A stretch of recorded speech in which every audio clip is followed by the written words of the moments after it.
Le défi la semaine dernière était de nous examiner, de faire des choix conscients et de faire euh, d'avancer à chaque jour, un jour à la fois.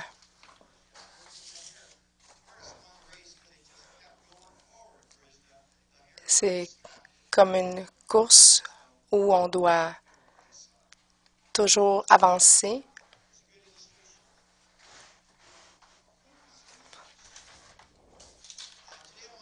Aujourd'hui, j'aimerais partager avec vous ce que le Seigneur m'a indiqué pour cette année, qui va nous aider à avancer le royaume de Dieu partout où nous allons. Merci pour l'eau, double bénédiction aujourd'hui. Alors aujourd'hui, j'aimerais regarder avec vous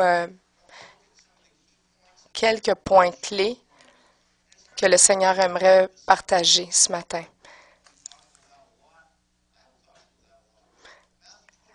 Comme dans Matthieu 28, verset 19.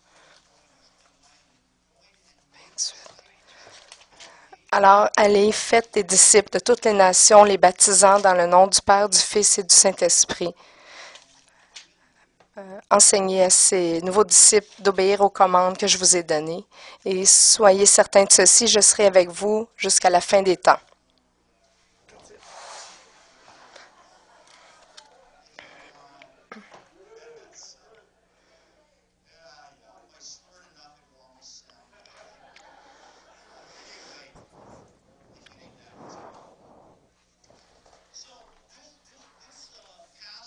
Alors, ce passage de Matthieu 28, c'est connu historiquement comme étant la grande mission pour évangéliser et faire des convertis. Mais le problème qui se pose, c'est que cette mission n'est pas de faire des croyants, mais c'est de faire des disciples.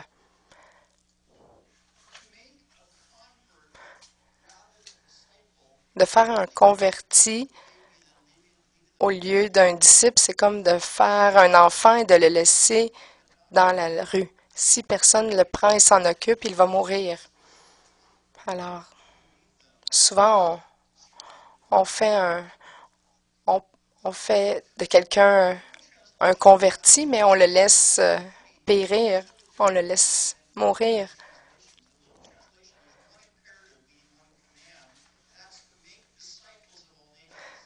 Donc, la recommandation, c'est de faire des disciples parmi toutes les nations. Mais il y a 3 étapes. La première, c'est d'aller. La deuxième, baptiser. Et la troisième, enseigner à ces nouveaux disciples. Donc, en faisant ces 3 étapes, ce sont la stratégie en 3 étapes. Il faut être proactif, pas seulement s'asseoir. Alors que nous allons dans le monde, au travail, en allant au travail, on peut faire des disciples.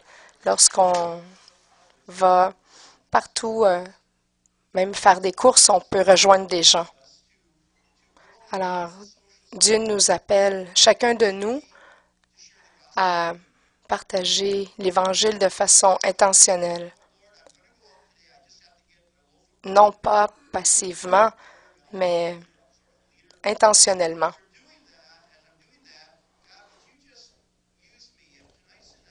Seigneur, alors que je vais dans le monde, aide-moi à rejoindre les gens.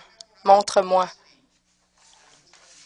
Je me rappelle à l'université, j'avais un bon ami qui s'appelait Bob, super gentil. Il faisait partie d'un groupe de chrétiens qui s'appelait les Navigateurs. Ils priaient ensemble une fois par semaine, puis ensuite ils allaient rejoindre des gens.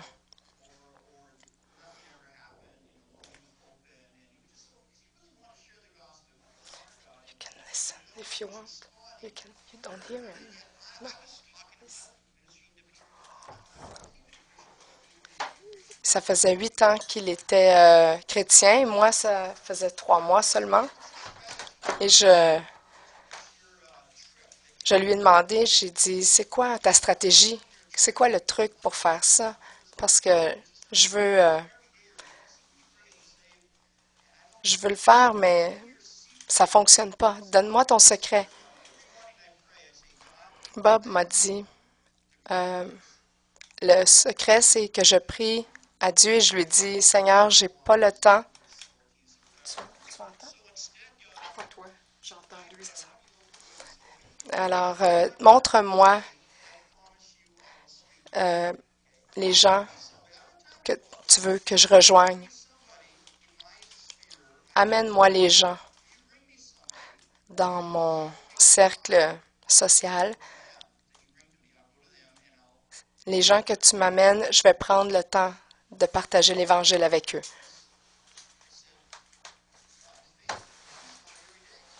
Et il m'a dit, Dieu est fidèle, il m'amène quelqu'un à chaque jour.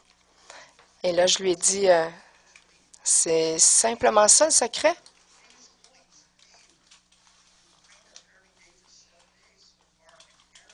Et à chaque jour que j'ai prié, Dieu m'a amené quelqu'un. À chaque... J'ai pu partager l'Évangile à chaque jour. Alors, la plus grande habileté, c'est d'être disponible pour Dieu.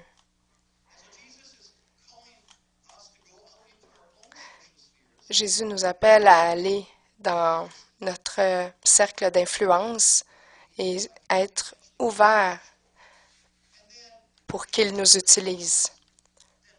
Et si quelqu'un répond, ben, assurez-vous que cette personne-là, elle est nourrie et qu'elle puisse être baptisée et qu'elle puisse être enseignée de comment vivre une vie chrétienne. Il y a certaines choses qu'on doit prier. C'est pas, on ne doit pas prier à propos d'une recommandation, toutefois. Comme si on a la limite de vitesse qui est 50, on n'a pas besoin de prier pour dire, Dieu, tu veux vraiment que je roule à 50 km à l'heure? C'est une prescription, c'est un ordre. Donc, de faire des disciples, c'est un ordre. On doit le prendre au sérieux.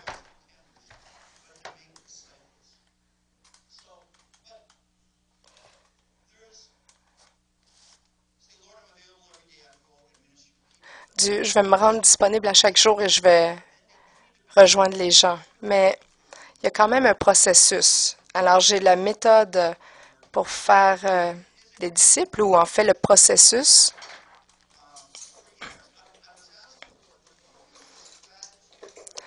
Moi, pour plusieurs années, j'ai prié Dieu pour demander de comment faire des disciples de façon efficace. Quelque chose de pratique et qui fait vraiment qui produit une vie changée, transformée et de transmettre cette passion pour Jésus. Alors, il y a quelques années, j'ai vraiment fait cette prière à Dieu. J'ai vraiment besoin de savoir comment faire des disciples de façon saine. Alors, Dieu m'a donné le verset de 1 Corinthiens 15, verset 46. Ce n'est pas le spirituel qui vient en premier, mais le matériel. Le spirituel vient ensuite.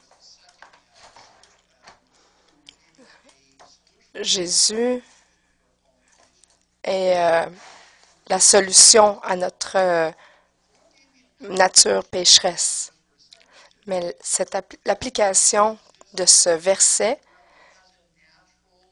nous dit que tout ce qui existe dans le spirituel a une partie dans le naturel de ce qu'on peut voir pour nous aider à le comprendre. Tout comme la ville de Jérusalem existe sur terre, elle existe au ciel.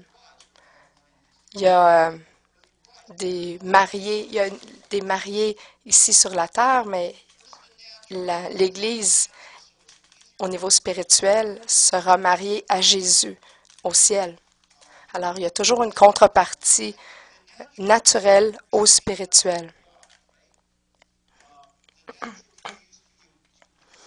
Le naturel peut être utilisé pour prouver l'existence de Dieu,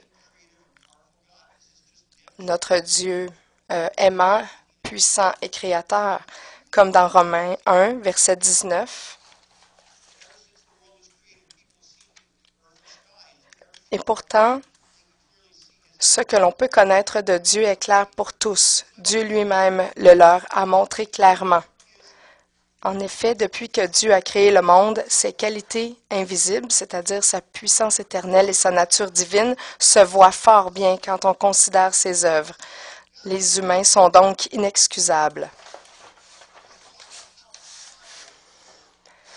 Si on réfléchit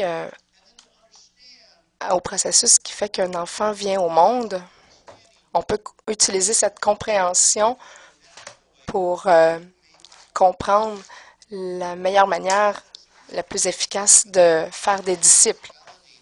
J'ai vu ça validé avec un nouveau-né. La première chose qui arrive, il y a quelqu'un qui coupe le cordon ombilical dès leur naissance. Et là, il nettoie l'enfant un petit peu, du sang et tout. Qu'est-ce qu'ils font? Ils coupent leur ancienne manière de vivre, qui était à travers le cordon ombilical, et leur apprennent une nouvelle méthode pour vivre, c'est-à-dire de prendre l'air par leur nez et la nourriture par leur bouche. Si un enfant n'est pas bien nettoyé dans le nez, il va avoir des infections.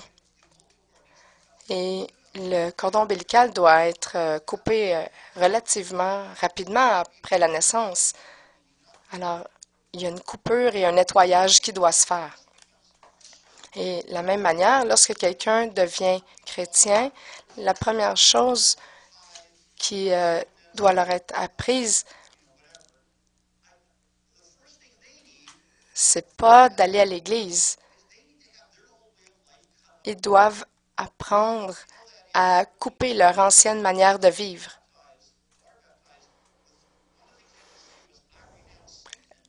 Lorsque quelqu'un est baptisé, une des choses qu'ils doivent dire, c'est « Je renonce à Satan et à mon ancienne manière de vivre et je me tourne vers Jésus-Christ. » Alors, lorsqu'une personne vient à Christ, il y a un nettoyage de leurs anciennes attitudes, de leurs blessures, de leurs regrets, leurs peurs, l'amertume ou l'absence de pardon. Ça doit être nettoyé, sinon ce nouveau chrétien va se débattre et avoir des problèmes pendant plusieurs années parce que le cordon ombilical n'a pas été complètement coupé et le nouveau chrétien n'a pas été nettoyé en premier. Alors, 1 Pierre 2, versets 1 à 3. Ici. Rejetez donc toute forme de méchanceté, tout mensonge, ainsi que l'hypocrisie, la jalousie et les médisances. Comme des enfants nouveau-nés, désirez le lait spirituel et pur, afin qu'en le buvant, vous grandissiez et parveniez au salut.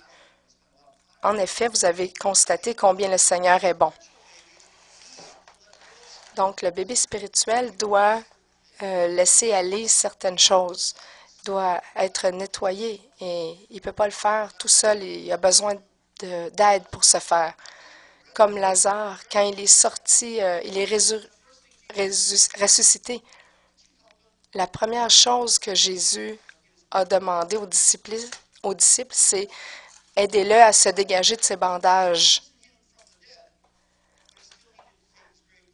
La puissance de Dieu l'a ressuscité des morts, mais il avait quand même besoin d'aide pour enlever ses vêtements d'embaumement. Alors nous aussi, on a besoin d'aide pour se faire enlever nos vêtements sales et de notre ancienne vie. Et c'est pour ça qu'ici à l'Église, on a développé un cours qui s'appelle Liberté, me libérer de mon passé. Alors, ça aide les gens à se libérer de certaines choses parfois qui sont là depuis des années ou des décennies. Et ça aide même les chrétiens matures à vraiment rejoindre la pleine liberté en Christ, la plénitude de la vie, parce qu'ils n'avaient pas été libérés de ce cordon ombilical et de leur passé.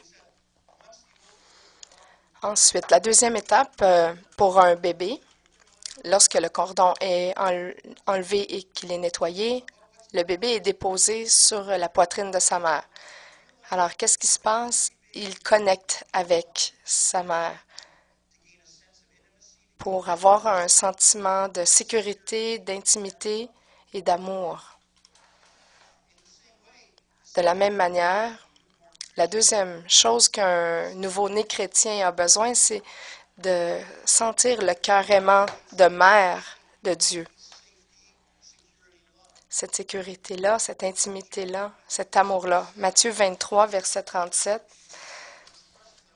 Jésus exprimait le cœur de Dieu, maternel de Dieu, lorsqu'il a dit « Combien de fois ai-je désiré rassembler tes habitants auprès de moi comme une poule rassemble ses poussins sous ses ailes, mais vous ne l'avez pas voulu. »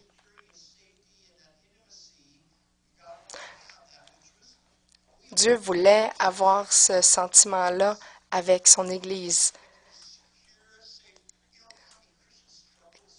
Combien de chrétiens combattent l'insécurité dans leur vie?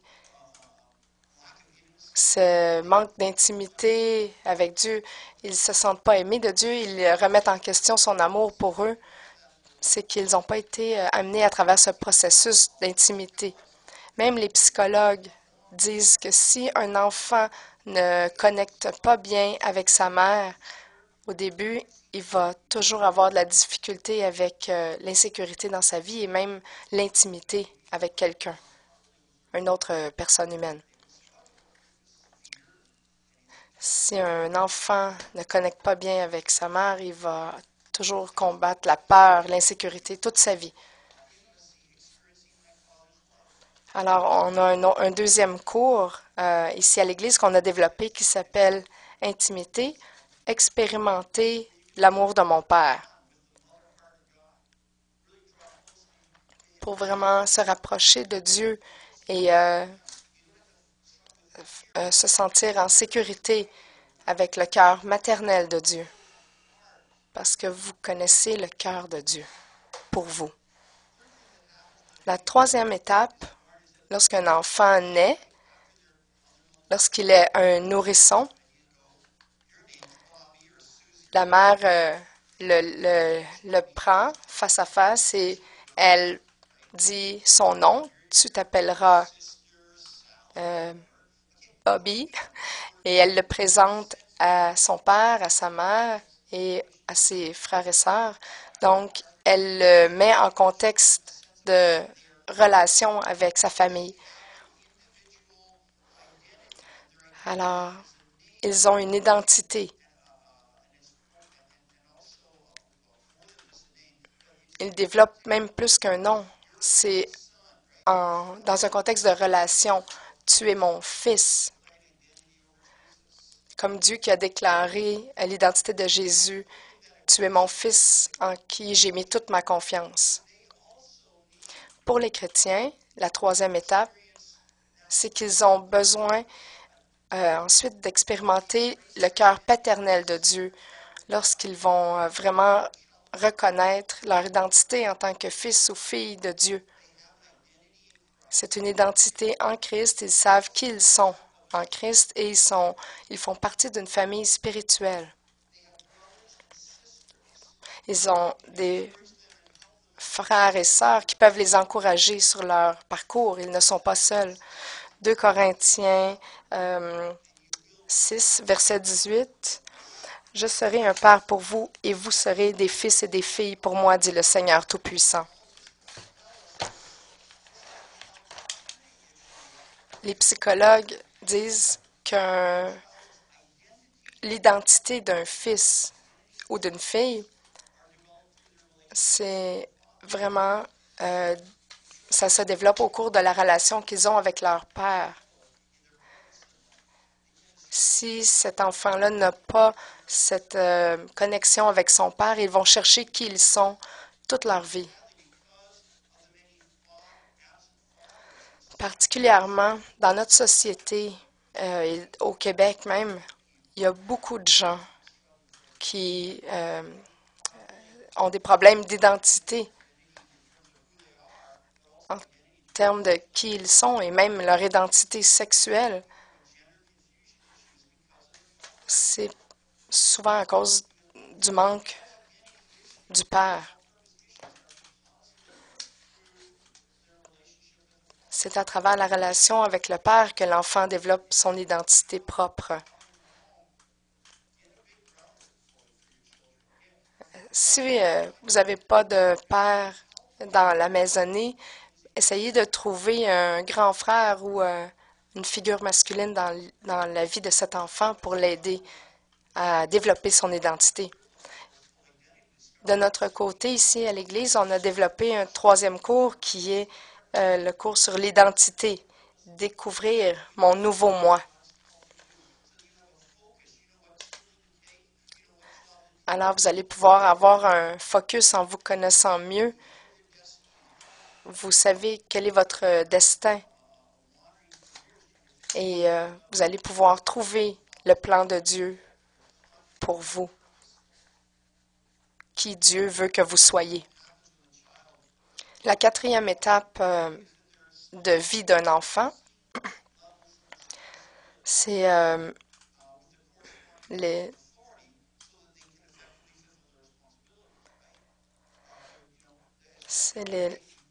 l'étape où un enfant doit apprendre à utiliser leur autorité et devenir autonome. Comme les adolescents vont apprendre à faire leur propre ménage, leur lavage, on leur donne de plus en plus de responsabilités, de plus en plus de niveau d'autorité, d'apprendre à conduire.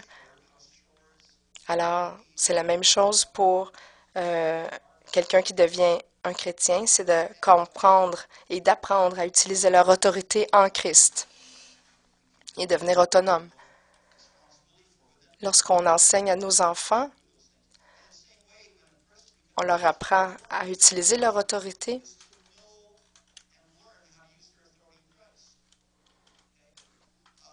Et pour les chrétiens, on voit dans Luc 10, verset 19, « Écoutez, je vous ai donné le pouvoir de marcher sur les serpents et les scorpions et d'écraser toute la puissance de l'ennemi, et rien ne pourra vous faire du mal. » Et c'est à nous d'apprendre à utiliser cette autorité de façon adéquate. Sinon, on peut causer du dommage à autrui. Quand Jésus a dit à ses disciples, « Écoutez, je vous ai donné la puissance de bénir, mais vous l'utilisez pour bénir, mais pour maudire aussi. Qu'est-ce qui vous arrive? » Alors, lorsqu'on utilise mal l'autorité que Dieu nous a donnée, on peut donner des malédictions aux gens qui nous entourent. C'est puissant, la parole. Alors, en tant que chrétiens, nous devons apprendre à utiliser l'autorité que Dieu nous a donnée pour n'être que bénédiction et non pas malédiction, que ce soit de manière positive seulement. Et c'est pour ça qu'on a développé un troisième niveau de cours qui est autorité, utiliser mes ressources spirituelles. On peut, par nos prières, bénir quelqu'un ou leur donner une mauvaise journée. On peut leur redonner le pouvoir et les faire, les fortifier. Mais c'est important d'apprendre à utiliser cette autorité de manière adéquate. Alors, la cinquième étape pour un humain, c'est d'apprendre à faire les bons choix, bâtir des belles relations avec les gens et d'apprendre à devenir un adulte sain. Alors, pour un chrétien, ce serait de comment apprendre à vivre dans la prospérité biblique dans tous les secteurs de notre vie. Donc, au niveau physique, c'est de devenir prospère au niveau physique avec notre santé. On doit apprendre à devenir prospère au niveau de notre vie émotionnelle, à notre vie intellectuelle, d'avoir des pensées positives et non pas négatives. Donc, au niveau social aussi et au niveau spirituel. Aimez Dieu de toutes vos forces, de toute votre âme, de toutes vos pensées, de tout votre cœur. Et aimez votre prochain comme vous-même. Alors, à travers ce verset, tous les secteurs sont couverts. Vous allez avoir une vie saine et prospère si vous appliquez bien les principes dans ces 5 domaines. Comme dans 3 Jean, chapitre 1, verset 2. Cher ami, je souhaite que tout aille bien pour toi et que tu sois aussi en aussi bonne santé physiquement que tu l'es spirituellement. Alors, on doit apprendre à vivre de façon prospère dans ces 5 secteurs. Jésus a dit, je suis venu afin que mes brebis aient la vie et qu'elle l'ait en abondance. Donc, on peut utiliser cette vie abondante pour causer notre perte. On doit être un bon disciple. Apprendre à devenir ce bon disciple nous a amené à développer ce 5e cours sur la prospérité qui est profiter de ma vie abondante. Donc, ces 5 cours sont faits en petits groupes et ça nous amène à bâtir des chrétiens sains et solides. Nous allons, au cours des prochaines années, continuer à développer ces cours-là pour vous aider à devenir des disciples saints en Christ. Pas seulement pour nous, mais pour le bénéfice des autres églises aussi. On peut rendre tous ces cours disponibles pour d'autres églises. Mais en même temps, même si on a ces 5 cours essentiels qu'on développe, on reconnaît qu'il y a un certain pourcentage de gens qui, à cause de leurs expériences passées, on parle d'abus, les tragédies ou les drames auxquels ils ont été exposés. À cause de ces choses, il y a un certain pourcentage de gens qui peut avoir besoin d'un ministère plus intensif pour expérimenter leur liberté complète. Certains gens peuvent avoir besoin seulement d'un secteur de leur vie qui va être pris en profondeur.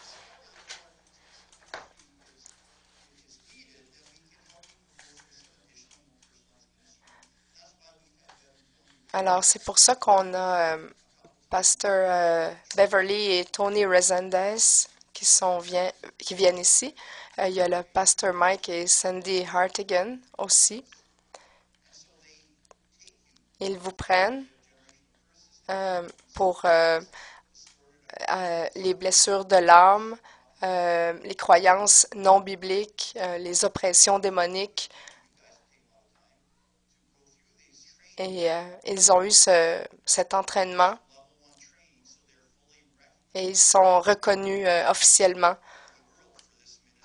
pour assurer ce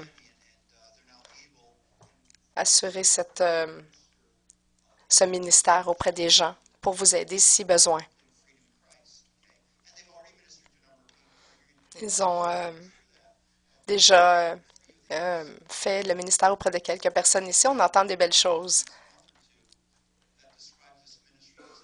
Au cours des prochains 2 mois, on va avoir une brochure disponible.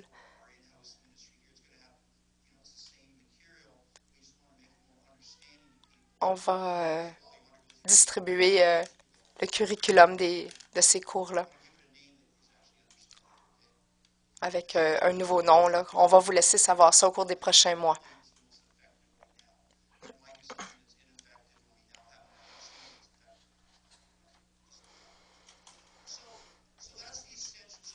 Alors ça, ce sont les 5 cours essentiels pour obéir l'ordre du Seigneur qui est de faire des disciples. Mais on ne veut pas seulement faire des disciples qui sont physiquement, spirituellement, socialement, mentalement et émotionnellement libres. On veut faire plus que ça. On veut faire des disciples qui sont aussi efficaces pour partager avec les autres et de devenir des leaders, si c'est ce que Dieu a mis comme plan sur leur vie. On a dans 2 Timothée 2, verset 2, « Ce que tu as entendu annoncer en présence de nombreux témoins, confie-le à des hommes de confiance qui seront eux-mêmes capables de l'enseigner encore à d'autres. » Alors, Paul avait une stratégie qui était étalée sur plusieurs générations. Alors moi, Paul, je t'entraîne, toi, Timothée, pour entraîner d'autres gens qui vont pouvoir entraîner d'autres gens. Tout comme nous, dans le naturel, on ne veut pas seulement éduquer des enfants, mais éduquer des enfants bien qui pourront à leur tour bien éduquer leur famille. On ne veut pas éduquer des enfants pour qu'ils restent célibataires toute leur vie. On veut qu'ils aient un bon travail, qu'ils se marient et qu'ils puissent avoir un impact et une influence positive sur leur communauté.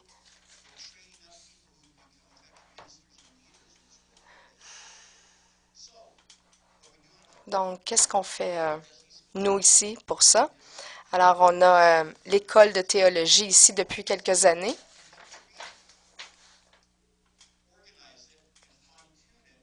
Parce qu'on s'est dit, c'est important que nous réorganisions cette école pour que ça s'intègre bien dans le parcours d'un chrétien.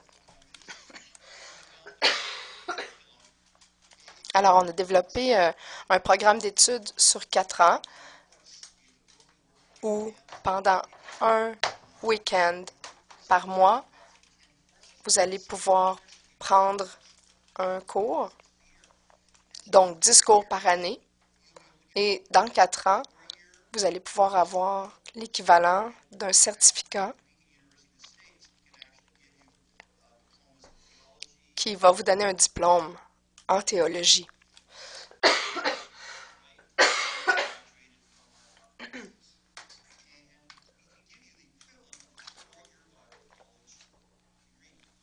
Alors, c'est vraiment l'équivalent d'un diplôme biblique en théologie. Ce que nous avons fait aussi, c'est d'avoir réduit les prix parce qu'on veut que plus de gens puissent avoir accès à ces cours.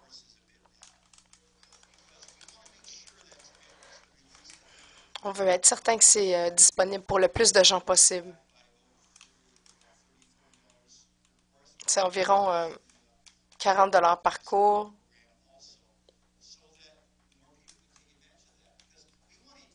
On veut investir en vous parce qu'on sait que vous allez pouvoir réinvestir dans la communauté et dans l'Église par la suite. Pour 75 par mois, vous allez pouvoir avoir 10 heures de cours intensifs. Vous allez avoir un livre de travail et aussi un livre de théorie. Et vous allez être enseigné par des enseignants de qualité supérieure, reconnus à travers le Canada.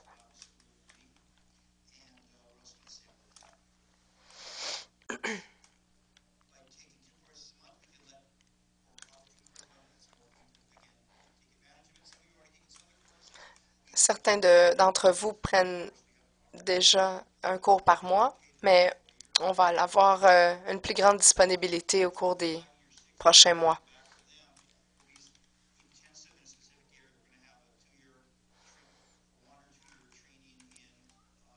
Nous allons avoir un programme d'un an ou deux pour devenir enseignant dans l'Église locale.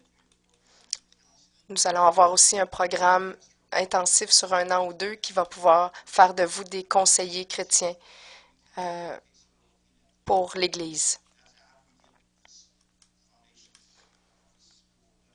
Nous sommes en réorganisation de l'école de théologie pour rendre ça disponible très bientôt.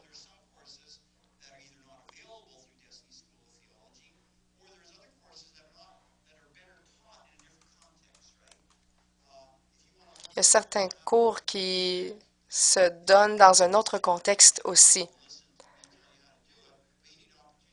Exemple, si vous désirez un cours pour la guérison des malades ou la prophétie, vous avez besoin de la théorie, mais vous avez besoin aussi d'opportunités de pratique. Alors, c'est ce que nous faisons avec l'école de ministère ici à Destiny pour pouvoir entraîner les gens de façon efficace pour les cours de guérison des malades et de prophétie. Alors, ces cours-là seront donnés le samedi ici. L'horaire va être disponible bientôt.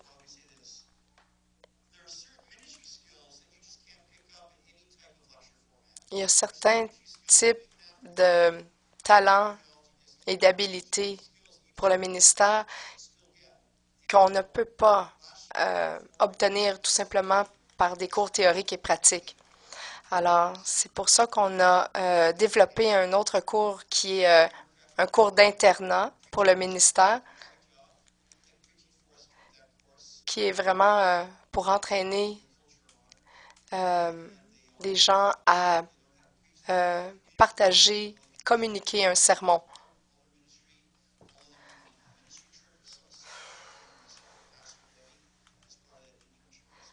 Il y a aussi des voyages qui sont inclus, des missions qui sont inclus dans ce programme. Un de nos buts, c'est que pour 2013, de faire une autre cohorte d'internes qui pourraient recevoir entre 5 et 10 heures par semaine d'entraînement et de cours plus personnalisés.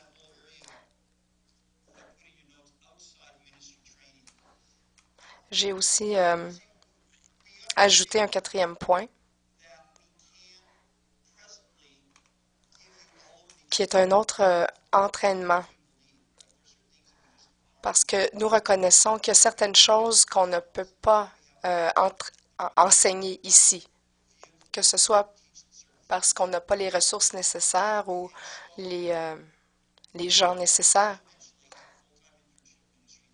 Alors oui, nous allons avoir ici éventuellement une école interne pour des internes à temps plein ici.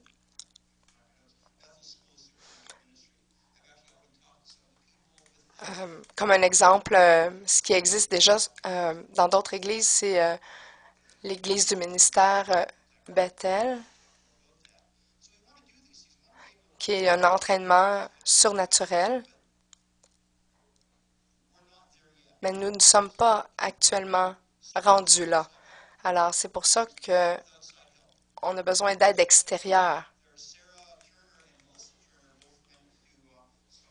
comme Sarah et Melissa Turner sont allées à l'extérieur pour être entraînées, mais ça coûte quelques milliers de dollars.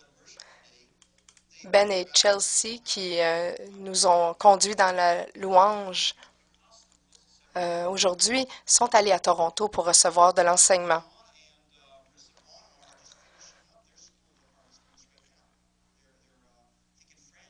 Alors, il y a quelques personnes ici qui ont pu bénéficier de cet enseignement extérieur, mais il y a des coûts assez dispendieux associés à ces programmes.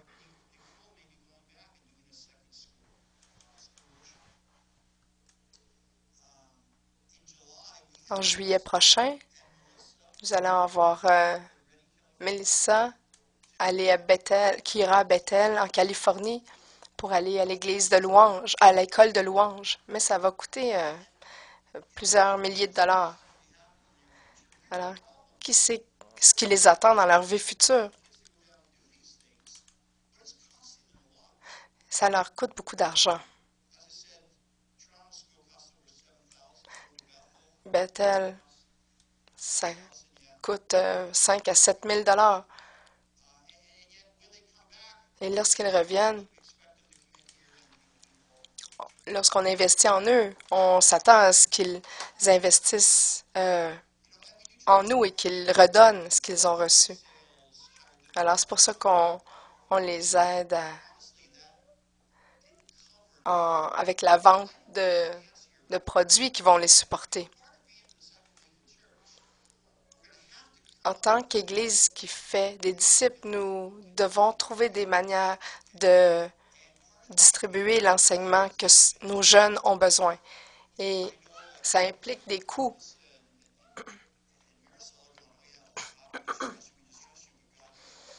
Mélissa et Marisol disent, Seigneur, nous te faisons confiance. Oui, nous te faisons confiance, mais c'est bon de voir un petit peu la couleur de l'argent. Alors, j'aimerais vous inviter à prier là-dessus. Peut-être une manière d'accumuler des fonds pour ces jeunes. Parce que ça leur coûte plus cher pour euh, quelques mois qu'une année complète à l'université. On n'a pas de subvention pour les ministères, les écoles chrétiennes.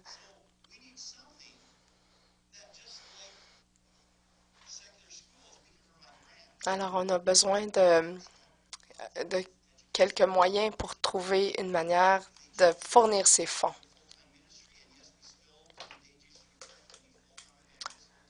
Alors, jusqu'à ce que Jésus revienne, nous allons avoir besoin de gens à temps plein, d'évangélistes, de pasteurs, d'enseignants. Il y a sûrement un moyen de trouver un moyen de donner des bourses parce que ces jeunes, lorsqu'ils reviennent de l'école, ils sont tellement occupés à rembourser leurs dettes qu'ils n'ont pas le temps de redonner à l'Église ce qu'ils ont appris. Alors, je suis ouvert à vos idées et suggestions pour avoir des fonds pour aider nos jeunes.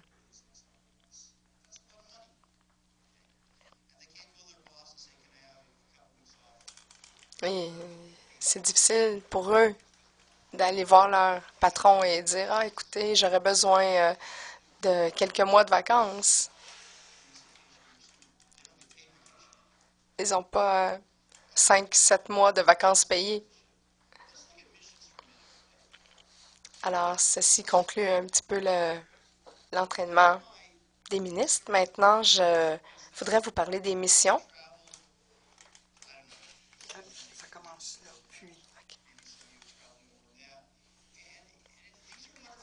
Les voyages sont des expériences merveilleuses.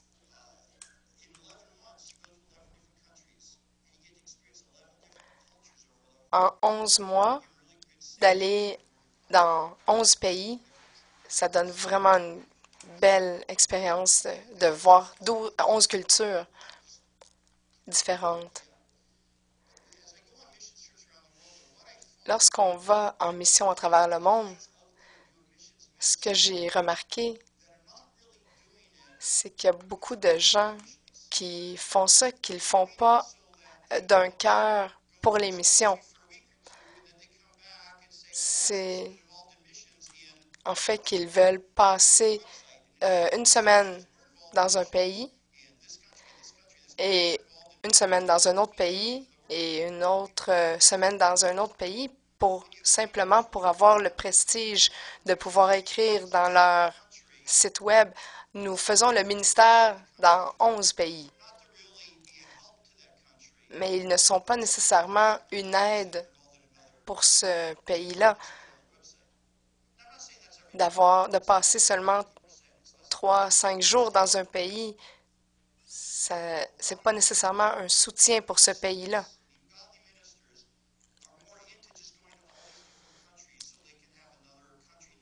C'est souvent, malheureusement, plus pour le prestige d'un CV bien rempli, de pouvoir écrire sur un CV. Nous sommes allés dans 15 pays. C'est comme les enfants, les jeunes qui sont ici, qui sont allés au Mexique. Mais l'impact qu'on peut avoir en 7 jours, c'est pas énorme. On a un certain montant d'argent qui est disponible et j'aimerais que nous devenions plus concentrés en demandant à Dieu de nous montrer 4 ou 5 pays dans lesquels nous pourrions investir au cours des années et travailler avec ces leaders de façon répétée à chaque année pour les voir grandir, les fortifier et aider les pasteurs pour les encourager.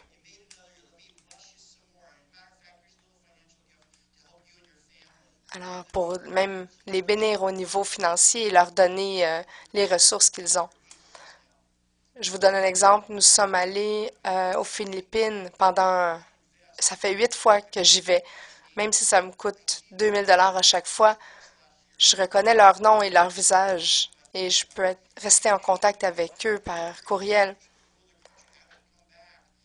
Et ils me redemandent à chaque année d'y aller parce qu'il y a peu de gens, de pasteurs qui viennent de l'extérieur et qui reviennent d'année en année. Alors nous devons demander au Seigneur où il veut que nous bâtissions. C'est merveilleux de voir comment les vies des gens changent au cours des années. On a déjà fait une croisade et il y a eu 100 personnes qui se sont avancées pour recevoir Christ. Il y a eu plein de guérisons. Le jour suivant, il y a eu 45 personnes qui se sont avancées, qui ont dit on veut bâtir une église ici même. Alors nous sommes allés l'année plus tard et il y a quelqu'un qui leur avait donné un coin de terre. Ils ont bâti cette église et les gens convertis qu'ils ont fait cette semaine-là étaient devenus vraiment des disciples. Ils ont bâti leur communauté. L'encouragement était merveilleux là, qu'ils ont reçu de voir que nous retournions et c'était une joie pour nous de voir leur croissance. Dans la Bible, dans Actes chapitre 14, verset 21, « Puis ils retournèrent à Lystre, à Iconium et à Antioche. Ils fortifiaient le cœur des croyants, les encourageaient à demeurer fermes dans la foi et leur disait, « Nous devons passer par beaucoup de souffrances pour entrer dans le royaume de Dieu. » Dans chaque église, ils leur désignèrent des anciens et après avoir jeûné et prié, ils les recommandèrent au Seigneur en qui ils avaient cru. Alors, lorsque nous retournons dans ces pays et que nous voyons comment ils ont progressé dans le Seigneur, on peut les encourager et les fortifier et leur apporter du nouveau matériel, les nourrir spirituellement.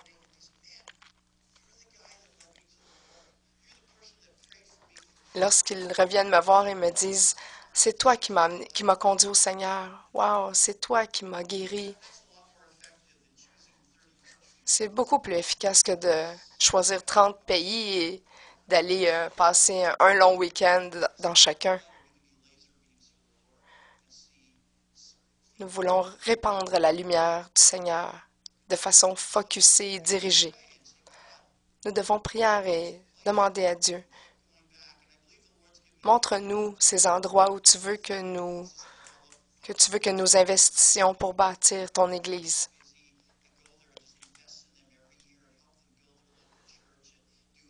Ça peut être même au Québec, en Gaspésie, par exemple.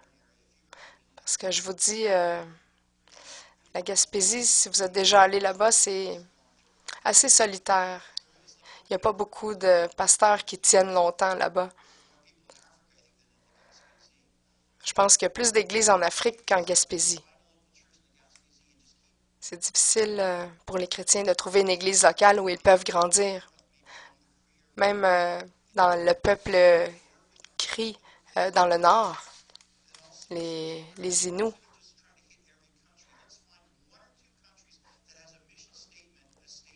Trouvons seulement un petit nombre de pays où on peut investir de façon constante.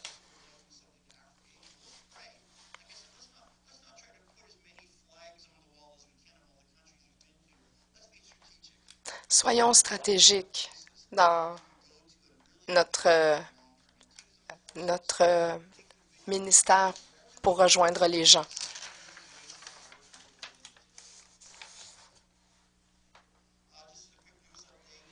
Je voulais vous donner des nouvelles, un petit update. Je vais retourner moi-même aux Philippines en mai pour une douzaine de jours.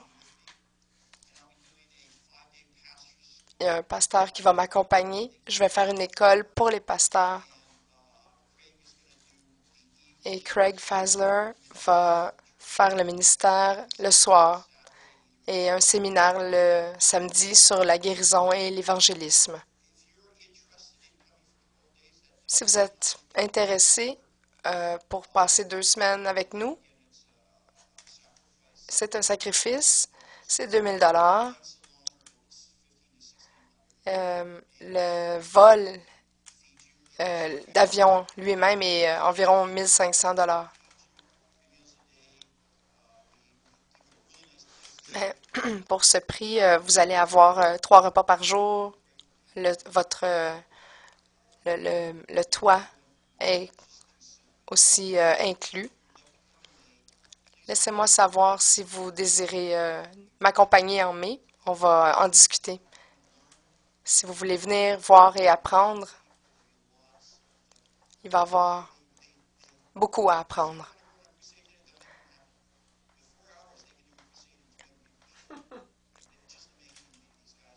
C'est assez rapide comment les gens peuvent s'assembler pour recevoir du Christ.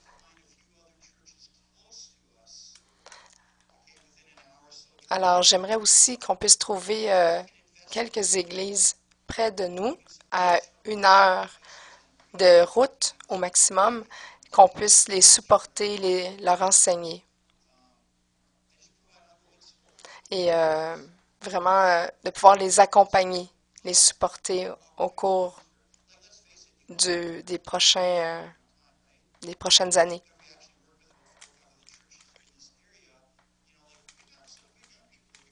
Nous avons environ une demi-douzaine de jeunes gens ici qui peuvent prêcher. Et il y a aussi Marilyn et Steve qui peuvent prêcher. Comme je dis, le samedi, le dimanche, on peut avoir seulement une personne à la fois, mais on peut supporter d'autres églises, comme exemple une à Montréal, une à Châteauguay, une dans les cantons de l'Est et une dans la ville de Québec. Alors, je vais terminer avec ce point ici. Nous devons aussi trouver des nouvelles manières d'entraîner les disciples qui sont encore plus efficaces que ce qu'on a fait dans le passé. La culture a changé, la société a changé, le monde a changé, l'Église a changé, tout change. Alors nous devons aussi changer pour présenter des vérités éternelles à cette société qui change. 1 Corinthiens 9, verset 22. Avec ceux qui sont faibles dans la foi, je vis comme si j'étais faible moi-même, afin de les gagner.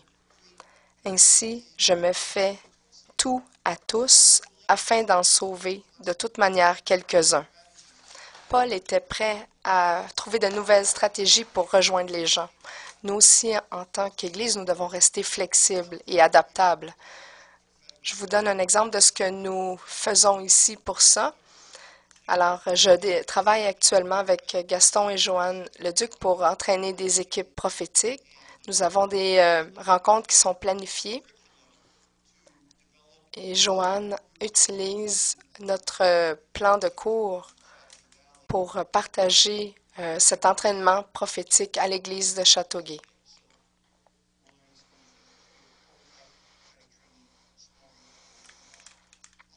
Il y a aussi, au cours des 4 derniers mois, j'ai travaillé avec 6 couples de cette église-ci pour vraiment développer une nouvelle manière d'aller à l'église, de faire l'église, pour être l'église plus efficacement. Dans nos rencontres du samedi, on a un petit peu de communion fraternelle ensemble. On a la communion aussi, le repas du Seigneur. On a la louange et l'enseignement. Mais j'ai pris 6 couples pour débuter des petits groupes maison.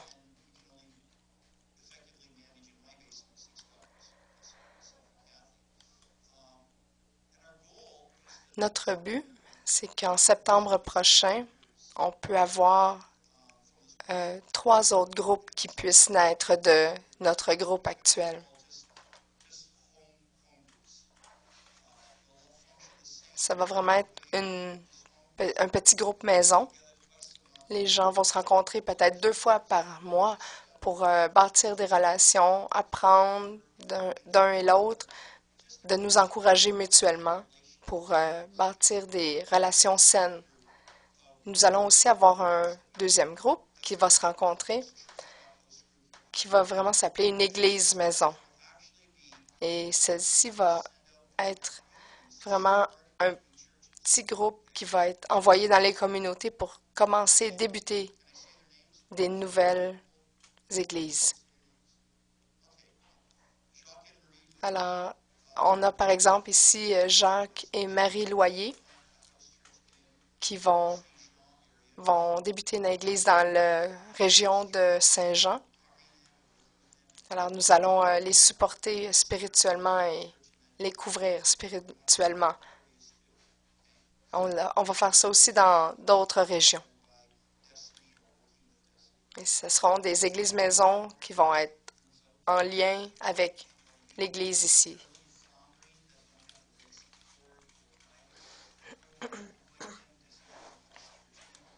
Alors, on veut faire aussi bâtir un troisième réseau d'églises maisons.